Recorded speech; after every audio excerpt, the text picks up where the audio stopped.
Starcasting to you from the City of Angels. Hello, everyone. I'm Karis. Thank you so much for being here and listening to the Voice of Astrology podcast. This is our astrology cosmic superpower for Sunday, May 7th through Saturday, May 13th, 2023. Let's journey together with astrology and explore how to connect with the stars, the planets, the energies for our new week ahead. Sunday, May 7th, we are starting off the week on the Sun's Day with Venus changing signs. Venus is entering the sign of cardinal water Cancer. Now, Venus in Cancer, being a cardinal sign, wants to get something started. All of the cardinal signs of the zodiac, they lead, they initiate a new season, a new time in our life. The cardinal signs are Aries, Cancer, Libra, Capricorn. And with Venus, which is the love goddess, she's attraction and beauty and marriage and love. Also, Venus is the planet that has to do with the enjoyment of life, having fun, things that please you. Venus entering Cancer, and she's so beautiful right now. I don't know if you've been noticing her in the night sky, but it's just spectacular to see. Besides the two luminaries, the sun and the moon, Venus is the brightest light that we see. She's our sister planet. She's referred to as the Queen of Heaven, and she is just so beautiful right now, shining brightly. Venus entering the sign of Cancer is the energy of wanting a new relationship or to renew something in the marriage and relationship that you already may be in. Venus in Cancer is caring. Cancer is a water sign. It rules over home, family, fertility. That's another bonus with this Venus going into the sign of Cancer.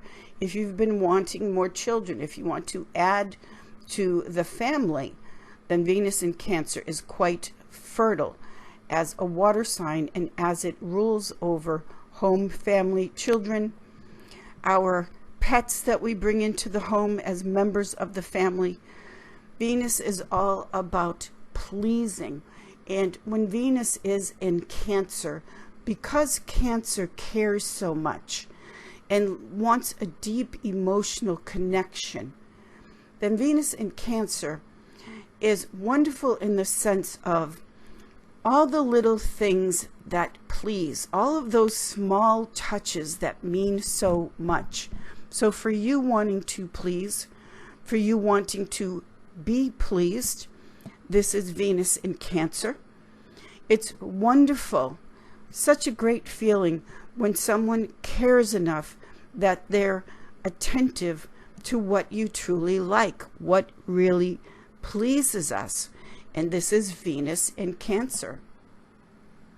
Venus in Cancer is also very sentimental in the sense of that feeling of your first crush, your first love, and how magical and innocent that was.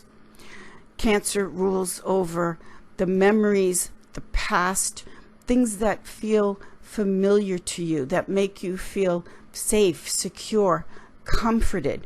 So with Venus in Cancer, with Venus being the planet of beauty and clothes and decorating and all of the things that make a space and make you feel beautiful. This Venus in Cancer can be redecorating your home. It's springtime, clearing out things that you want to release at this time.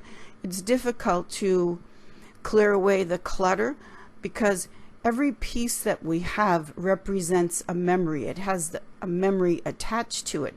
And this can be why it's difficult for people or some people to let go of things and clear out the clutter, but opening up that space with Venus in Cancer so that you can bring things in that make you feel really good. This is also the Venus in Cancer, but to initiate, to start, to get something going in the area of love, relationship, this is the cardinal water sign of Cancer. That energy of you want to get something started where you feel close emotional bonds, family, friends, the familiar around you, and the happy memories, the magical memories from the past, like the first crush we had or something like that. But this is how we are starting off the Sun's Day, May 7th. Also on May 7th, we have the moon in Jupiter-ruled Sagittarius, making a fire trine flow to Chiron in Aries. Chiron is the wounded healer. And in Aries, this moon making that fire trine flow to Chiron in Aries is very exciting in the sense of wanting a whole new you, a whole new look and identity and image. So this play of fire and water, Venus in Cancer, and then the moon trine Chiron in fire elements. This is stormy, it's passion, it's smoldering heat. So this is really supportive of getting that feeling of a new sense of yourself and your attractiveness. Monday, May 8th, we start off the day with the moon still in Sagittarius, making a fire trine flow to its ruler now, Jupiter, in Aries. So the moon is what we're really hungry for. It's a great desire. We want to acquire something. And the moon in Sagittarius, making that trine to Jupiter, which is big, over the top, doesn't recognize limits.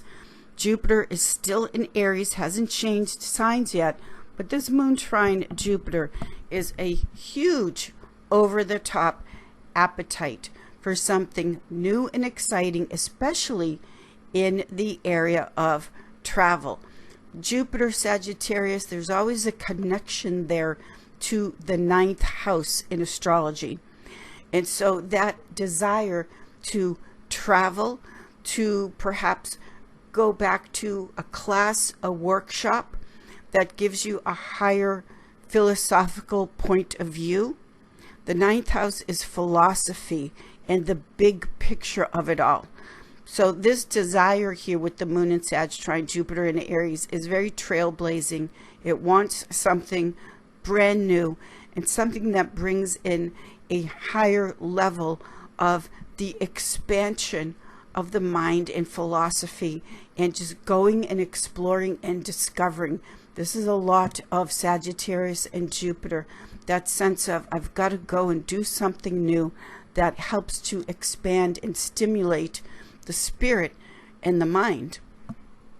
Later on in the afternoon, the moon enters Capricorn. Now, when the moon goes into Capricorn, the moon is in exile. It's the furthest away from its natural home placement, which is the moon at home in Cancer. The moon in Capricorn, when that happens, getting in touch with what you truly need and feel.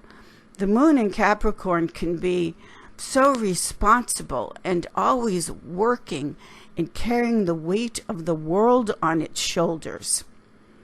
And so ambitious, moon in Capricorn, wanting to achieve success, that the moon in Capricorn making an opposition on Monday the 8th to Venus now in Cancer. The moon opposition Venus in Cancer. This is the parental axis. Capricorn the father, Cancer the nurturing mother. But this is an opposition aspect that we're looking at here. The moon in Capricorn making the opposition to Venus in Cancer is the separation of how you can be so tough on yourself all of the time. That's the moon in Capricorn. And getting in touch with what really makes you feel good, what you need. A lot of times the moon in Capricorn can say, what, I have needs? Because the socialization and the conditioning is to just do the work and achieve. So get into that feeling of, and you feel it in your stomach, the moon rules over the stomach. Get into the feeling of abundance. Make sure your kitchen is overstocked with food. It gives the feeling of there's more than enough, and there is. And then that moon, again, making the opposition to Venus in Cancer is what do you truly want in love as far as how you would like to be pleased. That thought rarely, if ever, tends to come to a moon in Capricorn, because moon in Capricorn, remember, banished from the kingdom, the furthest away from what do I need and want, what makes me happy, what pleases me. So Monday, the moon's day, is actually a wonderful day to explore those kinds of feelings and awarenesses. Tuesday, May 9th, we have the Sun in Taurus making a conjunction to the planet Uranus in Taurus. Now, Sun conjunct Uranus. This can be a huge ego power play disruption, although it doesn't have to be. This is why we want to know what the cosmic energies are as a way of guidance. Now, Taurus is a money sign, and Mercury is still in Taurus retrograde. The Sun conjunct Uranus, which is disruptive. It's a divorce aspect. The Sun conjunct Uranus in Taurus. This is not the day to, for instance, sit down with your lawyers and talk about divorce proceedings and how the money will be given out. Alimony, child support, that kind of thing. It's a day of being very much aware of what's happening in your financial situation. It's not the day to sign on the dotted line as far as a big contract, buying a big ticket item. The Sun in Taurus conjunct Uranus in Taurus can be a sudden and abrupt loss of finances or separation from a money situation. It can also potentially be a very dramatic argument, discussion that turns into a battle about finances. So Tuesday is not the day to sit down and finalize this kind of discussion and or negotiation when it comes to Taurus money, which represents safety, secure money. Let's say you've had it with a job and you're ready to walk. Try to hang in there a little bit longer, at least until Mercury goes direct on the 14th. Wait till the conditions are more supportive to do certain things in the area of your finances. Wednesday, May 10th, the energy intensifies because on Wednesday, May 10th, we are starting off the day with the moon still in Capricorn, making an applying square to Jupiter in Aries. Now, the square aspect is an aspect of irritation. It's an aspect of, I've got to get it done right now. No, you don't have to get it done right now. The thing, though, is with the moon in Capricorn, which needs to be more in touch with what they want and how they feel, making that square aspect to pushy Jupiter in Aries. Now, Jupiter in Aries, the sign of Aries, can sell and promote anything, any product to the hilt. So that pushy Jupiter in Aries saying, no, it has to be now. It has to be yesterday. We're looking at fire, Aries, which can be quite selfish at times. I've got to have it now. I've got to make the deal now. Be very mindful and feel into your body about a situation that can get blown way over the top. If someone, something, or even if it's your own impatience is pushing you to do something, to spend on something that you don't want to do. This is the moon in Capricorn making that square to Jupiter in Aries. Capricorn is tradition. It's the past. Aries is the newborn baby. It has to be brand new. It has to be now. It has to be yesterday.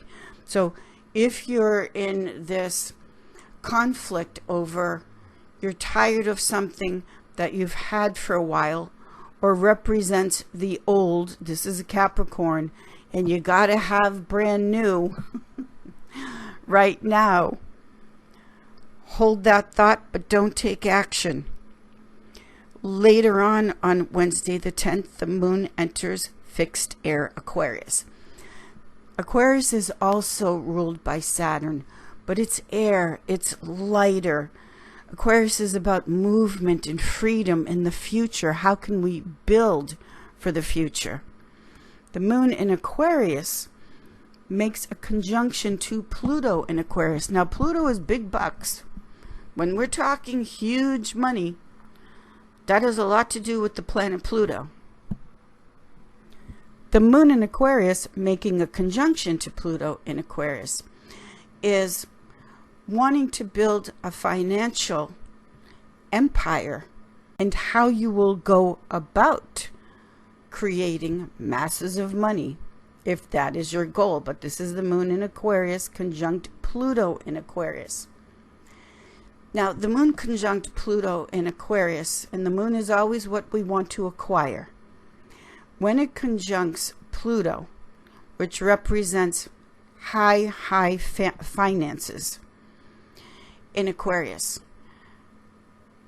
this is the groups and friendships. We've all heard the old saying, birds of a feather flock together.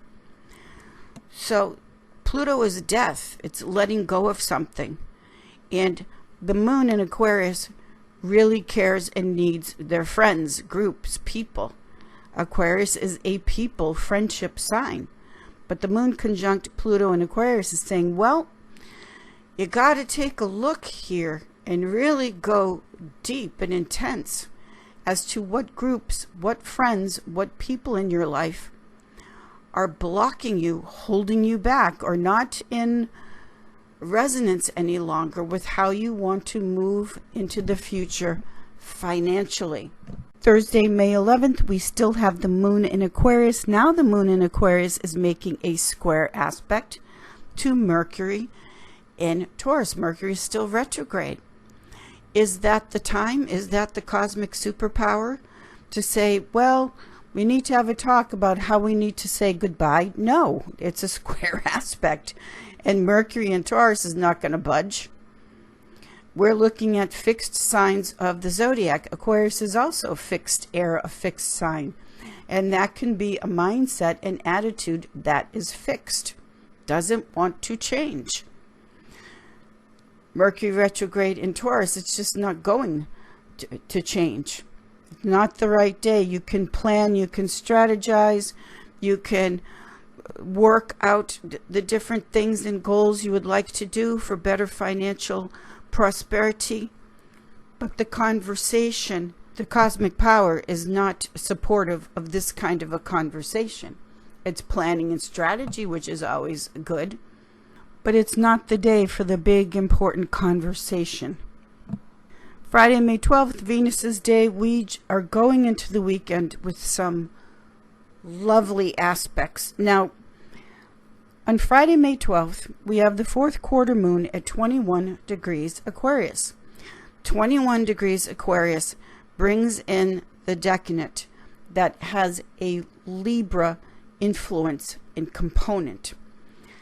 Now, Aquarius and Libra, they can just talk and talk and talk, get air signs together, and we just keep going with the conversation and the chit-chat.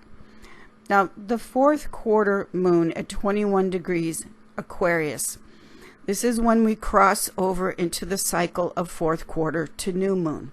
Fourth quarter to new moon is the releasing, the letting go of things we've built up, that it's now time to say goodbye in preparation for the new moon action. In other words, if you're getting ready to run the race, run the marathon at the time of the new moon, which is the time of taking action before we get to that new moon, letting go of things that weigh us down, all of the baggage and all of the packages. That's fourth quarter to new moon. What's the weight that is keeping you from being in top form to be off and running at the starting line with the new moon? This again brings in the influence of certain people, relationships. Also, because it's Aquarius, that always brings in groups that you're associated with. With the fourth quarter moon, the moon in Aquarius makes a square to Uranus in Taurus. This can be shocking endings with people and groups that we thought, oh, it would always be this way. Then the moon in Aquarius, of course, with the fourth quarter moon, is the moon in Aquarius square the sun in Taurus. That again is that action, that 90-degree angle that says, yes, we have to get going at this time with the saying goodbye to certain groups and people. We're preparing for the new moon. Mercury, still retrograde in Taurus, makes a sextile aspect to Venus now in Cancer.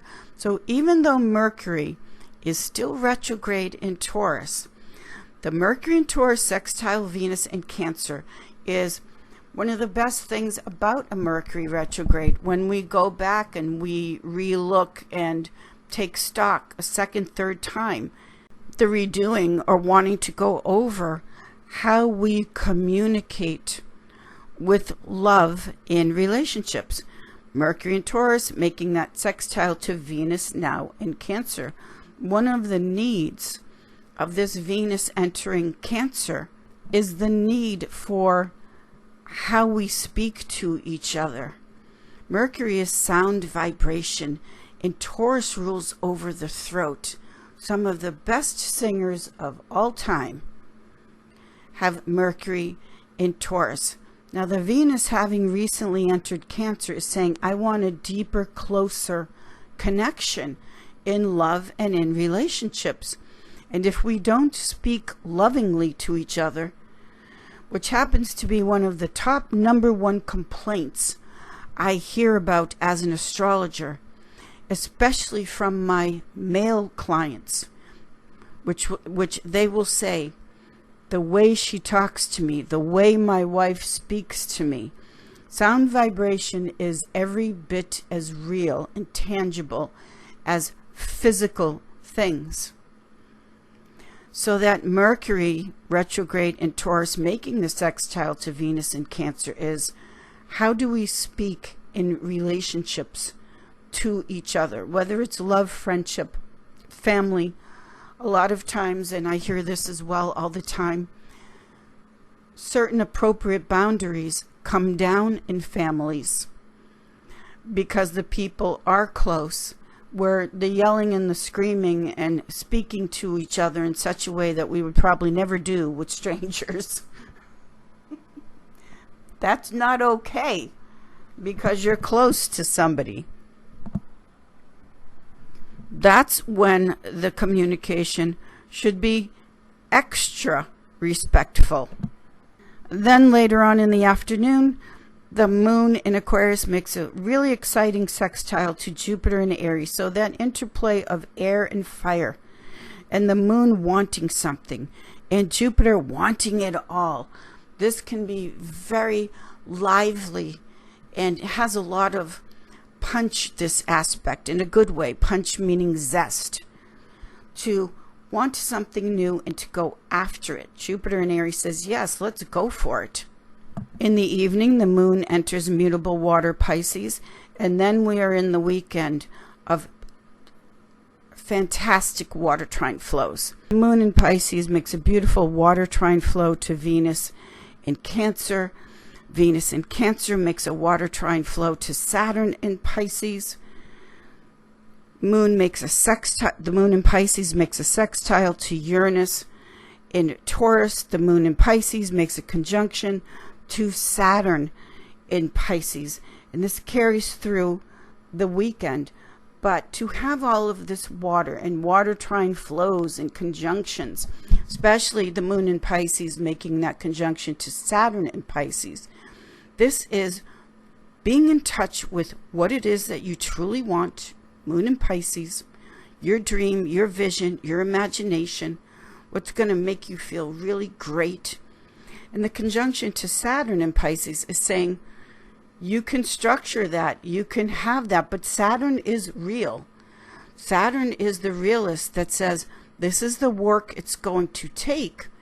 And with Saturn in Pisces, these are the addictions that you have to get rid of at this time to make that vision and dream come true. What I love about all of this water and the water trines is that water is energy. It's the emotional energy strength that backs up in a very powerful way what you want and how to make your dream come true. But we have to have Saturn in the mix. Saturn in the mix is saying, yes, you can build the success and dream that you want, but you have to be willing to do what it's really going to take in the physical structure of the world. I've been saying since Saturn has entered Pisces that Saturn in Pisces is like Darth Vader, that Saturn just showed up to the party and said, kids, the party is over. Because if we don't deal with our addictions, and there are many other addictions besides the obvious drugs and alcohol, if we're addicted to avoidance, procrastination, if we're addicted to dreaming about the dream but never doing anything about it. This is the Saturn in Pisces, with the moon in Pisces conjunct Saturn in Pisces, saying, dream your dream, make your dreams come true, reach for the stars and then some. But take a really good, realistic Saturn look at what it's going to take to get there, which means whatever we do as an escape addiction, that has to be dealt with. But the water trine flows over the weekend really give that flow where your imagination can just be in overdrive, thinking, dreaming. You know, when you're wool gathering and you're all up in your head creating the new things that you want to create before it hits the physical. I love this. And this is how we close out the week before Mercury stations direct on Sunday the 14th. I'll get to that next week. But this is our cosmic superpower for the week. And the overall, let's say, theme or thread is how with the fourth quarter moon, we are in that cycle of we've got to let go of certain things, really pay attention to what's happening with your finances. And then that new flow of energy and emotion in preparation of starting the new race at the time at the new moon coming up. So letting go of all the baggage, in other words, lightening things up so you're ready to be off and running at the starting line with the new moon. Thank you, everyone. I will see you all in the stars. Have a fabulous week, and it can be very productive. Make the most of it and enjoy the week, everyone. Thank you.